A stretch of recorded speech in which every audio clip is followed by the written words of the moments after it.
Help mekaar reg, maar onthou van die liefde. In die brief Galasiërs word daar baie gepraat van hoe iemand se lewe lyk wat onder beheer van die Heilige Gees lewe. Dit is juis hier in hoofstuk 6 vanaf vers 1 tot 5 waar ons nog 'n voorbeeld daarvan kry. Baie keer verwar ons liefde vir mekaar met die idee dat alles nou maar net reg is. Almal kan doen wat hulle wil, want ons moet lief wees vir mekaar. Dit is egter nie die geval nie. Daar gaan dae wees waar jy agterkom dat persone vir wie jy lief is, verkeerde dinge doen of sê.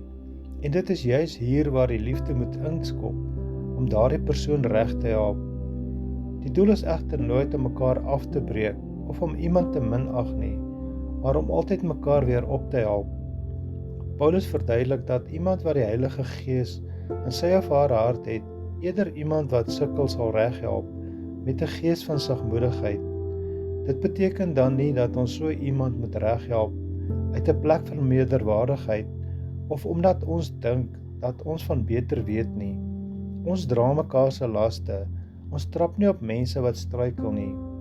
Om iemand reg te help beteken dat ek onthou dat ek self ook swak is, dat ek dit doen in afhanklikheid van die Here se genade. In geloofsgemeenskappe kan liefde nooit passief wees nie. Liefde stap die pad saam. Liefde tel mekaar op en dra mekaar. Liefde troos en liefde wys die pad terug na Jesus toe. Altyd sag en eerlik.